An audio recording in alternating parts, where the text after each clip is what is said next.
कभी सोचा है जो रिश्ता तुम्हें सेफ लगता है वही तुम्हें बोरिंग क्यों लगने लगता है? इमोशनल सेफ्टी का मतलब है क्लैरिटी, कंसिस्टेंसी और रिस्पेक्ट। कोई गेम्स नहीं, कोई डर नहीं, लेकिन आज का दिमाग एक्साइटमेंट को ही लव समझ बैठता है। जब ड्रामा नहीं होता, हाई स्लोज नहीं होते, तो दिमाग कहता है स्पार्क नहीं है। असल में स्पार्क नहीं गया, एडिक्शन गया है। अनप्रेडिक्टेबिलिटी डोपामिन देती है जबकि सेफ्टी पीस देती है, और यही लोग कंफ्यूज हो जाते हैं। पीस को बोर्डम समझ लेते हैं और केओस को केमिस्ट्री। अगर तुम क्लैरिटी चाहते हो और हेल्थी लव समझना है, फॉलो करो। यहाँ हम रिश्तों की साइकोलॉजी शांति से समझाते हैं। कभी सोचा है जो सबसे इंटेंस लगता है वही असली इंटीमेसी क्यों नहीं होता?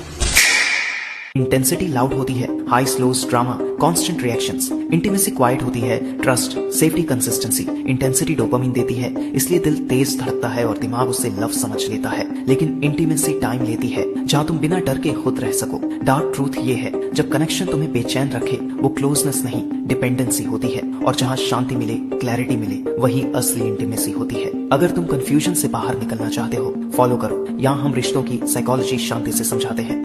कभी नोटिस किया है जब तुम चुप रहते हो तो सामने वाला बेचैन क्यों हो जाता है? साइलेंस कोई वीकनेस नहीं, ये सबसे पावरफुल साइकोलॉजिकल वेपन है। जब तुम रिएक्ट नहीं करते, सामने वाला अपने माइंड में 100 सिनेरियोस क्रिएट करता है। क्या वो हर्ट है, गुस्सा है, या अब उसे फर्क ही नहीं पड़ता?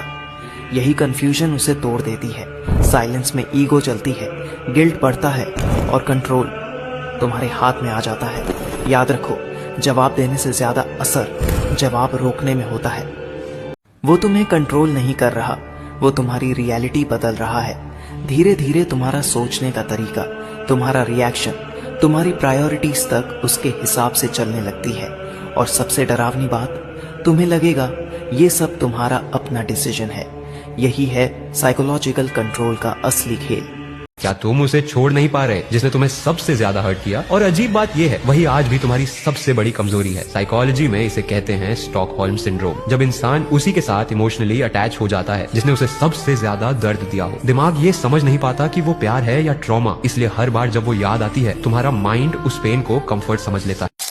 अब सबसे जरूरी बात, उसे कैसे तुम्हारी जरूरत का एहसास करवाओ, ये मैं अगले पार्ट में डिकोड करूंगा। कमेंट करो पार्ट 2, मिलते हैं अगले वीडियो में। क्या तुम्हें भी पता नहीं है 90% लड़के पहला मैसेज भेजते समय ये 3 गलती कर देते हैं जिससे रिप्लाई कभी नहीं आता। पहली गलती, बोरिंग स्टार्ट। कभी भी सिर्फ हाई या हेलो मत भेजो, ये ऑटोमेटिक इग्नोर ट्रिगर है। इसके बजाय कुछ क्यूरियोसिटी वाला लिखो, जैसे तुमसे एक मजेदार सवाल पूछना है, इससे उसका इंटरेस्ट तुरंत जागेगा। दूसरी गलती, ओवर कॉम्प्लीमेंट। हर बात पर कॉम्प्लीमेंट देना भी नुकसान करता है। थोड़ा सटल रहो, तभी उसकी सबकॉन्शियस माइंड तुम्हारे मैसेजेस को नोटिस करेगी और कनेक्ट फील करेगी। तीसरा और सबसे पावरफुल सीक्रेट मैंने पहले ही कैप्शन में दे दिया है, इसे जरूर पढ़ो। इसके बिना बाकी दोनों टिप्स अधूरी हैं। अब सबसे जरूरी बात, अगर तुम भी किसी को कंट्रोल करना सीखना चाहते हो तो इस पेज को मिस मत करो, फॉलो करो।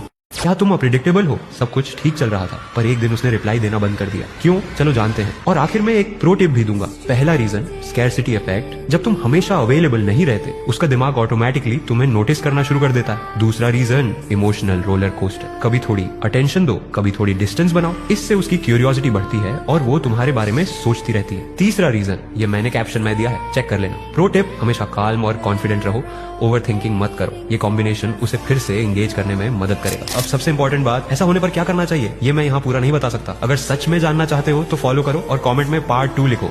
अगले वीडियो में सब खुल जाएगा।